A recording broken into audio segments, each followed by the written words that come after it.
Ekonomi Amerika Serikat sedang terjun ke dalam krisis. Nilai saham merosot tajam, pengangguran melonjak, kepercayaan publik hancur, dan pemulihan yang selama ini dijanjikan ternyata hanyalah fata morgana yang memudar. Negara ini kini berada di titik balik yang berbahaya. Keruntuhan pasar menandai akhir dari kemakmuran palsu.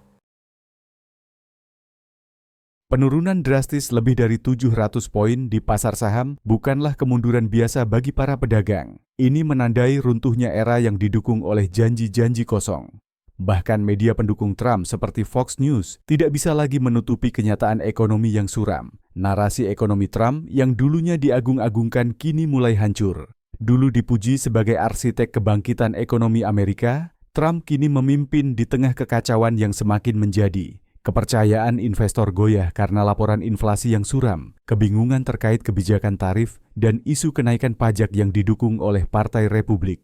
Larry Kudlow, mantan pendukung fanatik kebijakan ekonomi Trump, kini dengan tergesa menyalahkan pajak dan lonjakan inflasi. Namun masyarakat Amerika sudah muak dengan alasan yang sama berulang kali. Janji-janji besar untuk membangkitkan ekonomi berubah menjadi pertunjukan kekacauan kebijakan dan hilangnya kredibilitas. Kejatuhan pasar baru-baru ini membuka kedok rapuhnya fondasi ekonomi yang lebih didorong oleh keangkuhan daripada strategi berkelanjutan. Para investor yang sebelumnya dibutakan oleh optimisme kosong, kini harus menghadapi kenyataan ekonomi yang pahit. Saham jatuh bebas. Siapa yang akan menarik tuas darurat terlebih dahulu? Pengangguran meningkat dan optimisme menurun. Laporan terbaru menunjukkan gambaran menyedihkan dari krisis ekonomi yang menyebar ke seluruh negeri, terutama di daerah pedesaan yang paling parah terdampak. Pengangguran terus meningkat, mengikis sedikit demi sedikit keyakinan konsumen akan masa depan. Rasa sakit ini paling terasa di wilayah pendukung Trump seperti Wood County, West Virginia, di mana lebih dari 70% pemilih dulu memberikan suara mereka untuk Trump. Namun kini, rasa kecewa mulai menyebar cepat. Pegawai federal yang sebelumnya menggantungkan harapan pada janji kebangkitan dan kemakmuran kini dihantui ketidakpastian. Banyak yang secara diam-diam mengaku menyesal, menyadari bahwa kepercayaan mereka terhadap janji-janji itu kini mulai runtuh. Optimisme yang dahulu memenuhi komunitas-komunitas ini kini digantikan oleh kecemasan, frustrasi, dan kesadaran akan kenyataan yang keras. Di seluruh negeri, kemarahan publik meningkat seiring dengan membesarnya demonstrasi. Para pendukung Trump yang dulu setia turun ke jalan, menyuarakan kemarahan mereka atas apa yang mereka anggap sebagai pengkhianatan besar. Pemotongan Medicaid, pengurangan tunjangan veteran, dan harga barang kebutuhan pokok seperti energi dan makanan yang meroket telah memukul komunitas ini dengan keras. Padahal mereka percaya bahwa kebijakan-kebijakan semacam ini tidak akan pernah menyentuh kehidupan mereka. Basis dukungan yang dahulu begitu kuat kini mulai retak akibat janji-janji yang tak terpenuhi. Narasi kebangkitan ekonomi yang dulu terdengar indah kini runtuh, memperlihatkan kenyataan pahit di baliknya. Bagi banyak orang Amerika, terutama di kota-kota kecil dan daerah pedesaan, impian kemakmuran yang telah lama mereka idamkan kini terasa hilang tanpa harapan, digantikan oleh kepahitan dan rasa dikhianati yang mendalam. Saat para miliarder menikmati kekayaan, rakyat biasa menanggung beban. Di seluruh negeri, rasa frustrasi mencapai puncaknya. Seorang demonstran di Pennsylvania berkata dengan gamblang, "Kami memilih dia karena dia janji America First, tapi sekarang rasanya seperti para miliarder duluan." Perasaan ditinggalkan ini dirasakan luas, karena jurang antara warga biasa dan elit super kaya semakin lebar. Kaum kaya terus menikmati keuntungan dari pemotongan pajak besar-besaran dan kebijakan yang menguntungkan mereka. Sementara keluarga pekerja berjuang menghadapi biaya hidup yang melonjak. Kebutuhan dasar seperti makanan, bensin, dan tempat tinggal makin sulit dijangkau, memperdalam luka pengkhianatan yang dirasakan oleh mereka yang pernah percaya pada janji Trump. Kenyataan pahit tak bisa disangkal. Kebijakan yang katanya untuk orang-orang yang dilupakan justru memperkaya segelintir orang di puncak, sementara mayoritas rakyat dibiarkan berjuang sendiri dalam kondisi yang memburuk. Apa yang dulu disebut sebagai kebangkitan populis kini terbukti hanyalah sistem yang dirancang untuk menguntungkan segelintir orang. Kemarahan publik mendidih karena semakin banyak warga yang sadar bahwa America First dalam praktiknya berarti miliarder duluan. Jadi, benarkah ini tentang America First? Atau sejak awal memang tentang Billionaires First? Gimana menurut kalian? Tinggalkan komentar di bawah sebelum para miliarder beli kolom komentar juga.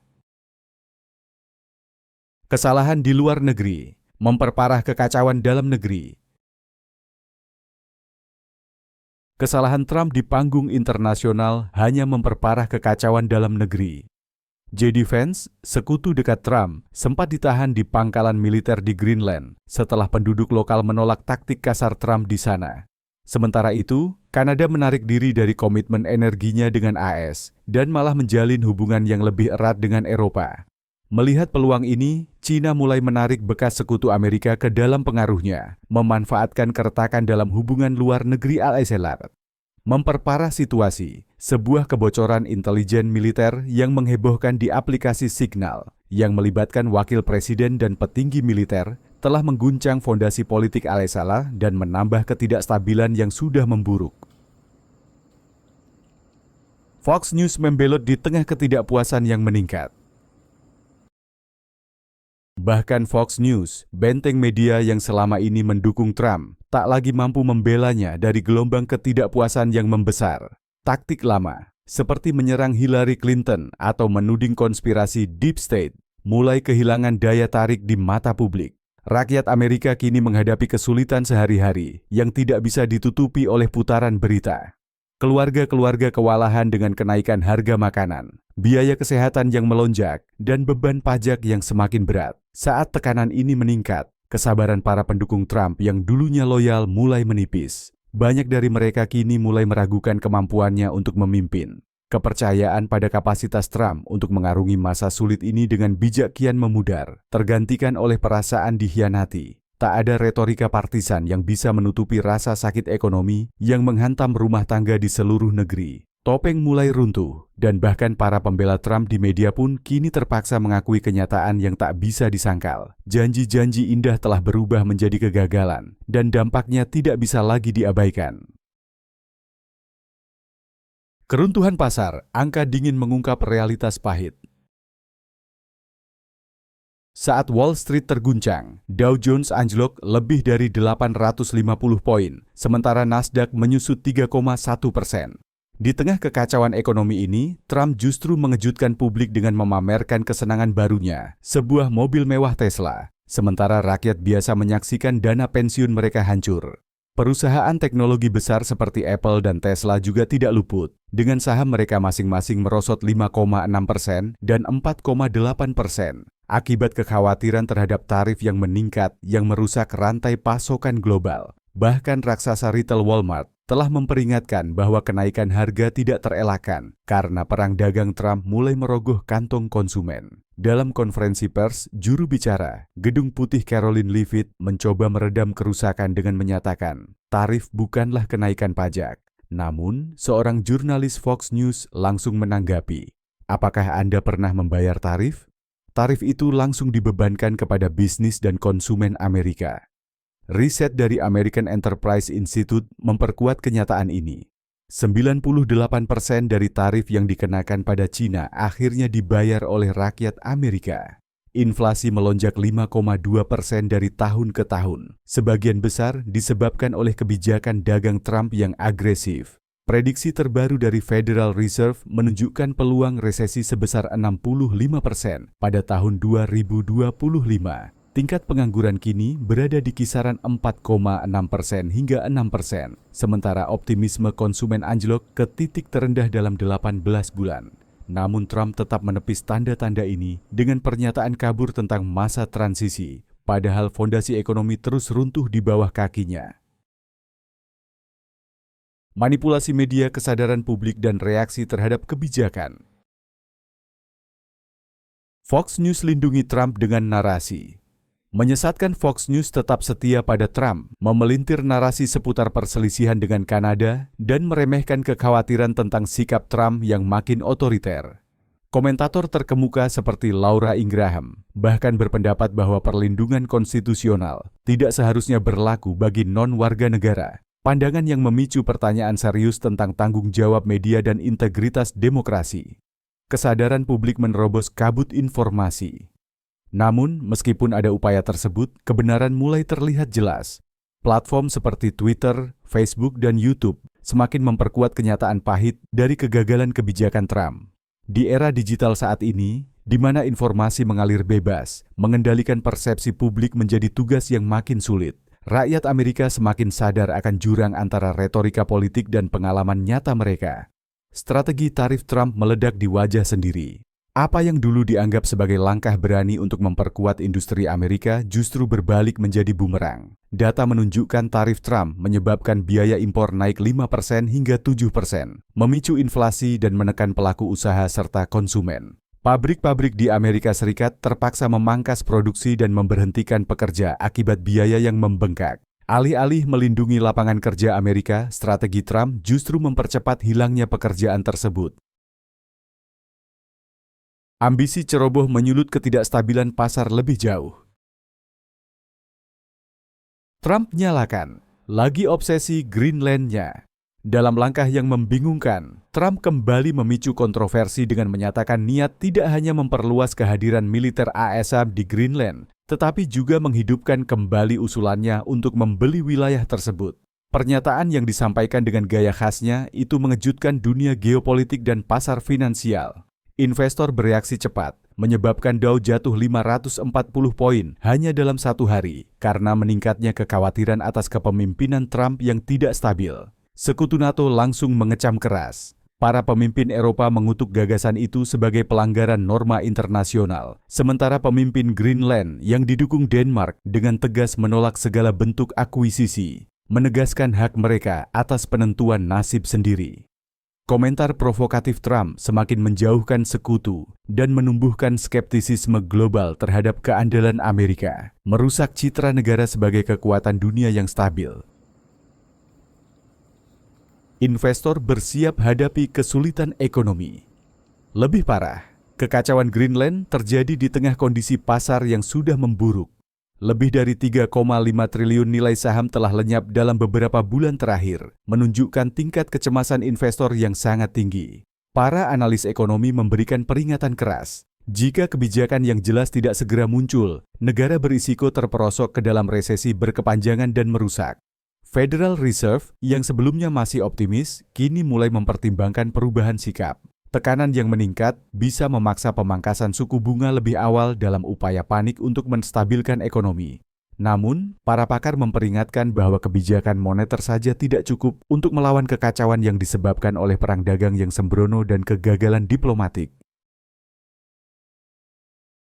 Kanada berpaling ke Eropa. Kebijakan perdagangan Trump yang konfrontatif dan provokasi diplomatik telah merusak hubungan AS dengan negara-negara lain, membuat sekutu lama mencari jalur baru.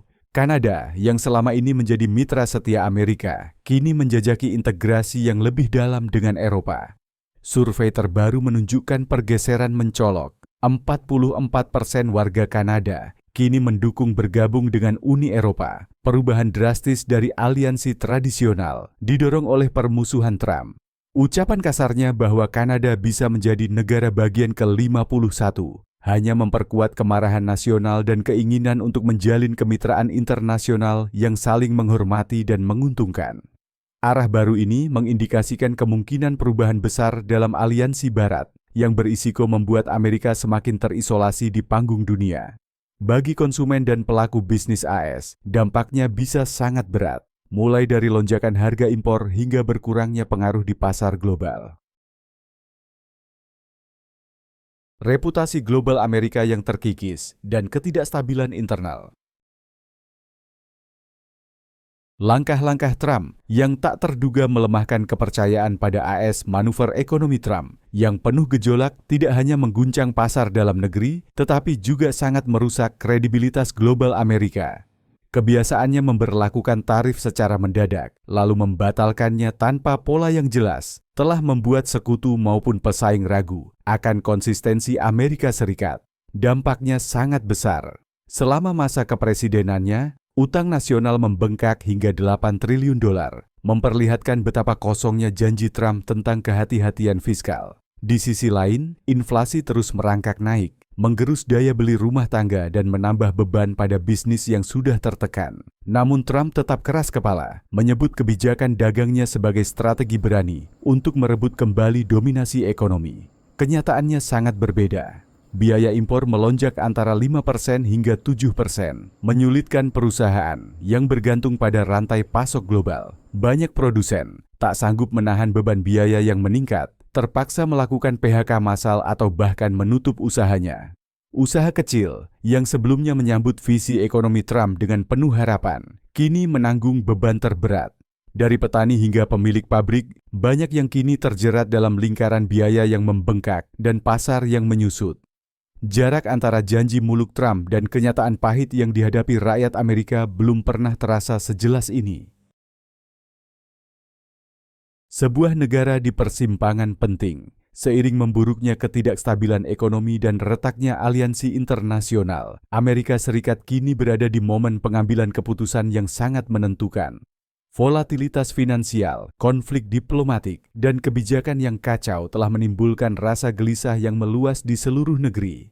Trump seperti biasanya enggan mengakui perannya dalam krisis yang terjadi. Ia malah menyalahkan lawan politik, China, Federal Reserve, dan media. Namun bagi banyak warga Amerika, pengalihan isu seperti ini sudah tidak lagi dipercaya. Semakin jelas bahwa keputusan Trump yang impulsif dan didorong oleh ego, yang jauh dari pertimbangan ekonomi yang bijak, telah mendorong negara ini ke tepi jurang. Pemulihan membutuhkan lebih dari sekadar slogan atau menyalahkan pihak lain. Negara ini memerlukan kepemimpinan yang stabil, masuk akal dan nyata, yang menghormati tatanan internasional dan mengutamakan kebijakan yang benar-benar melayani rakyat. Apakah bangsa ini mampu melewati jalur berbahaya? Ini masih menjadi tanda tanya. Namun satu hal sudah pasti, masa depan Amerika Serikat belum pernah dipertaruhkan sebesar ini.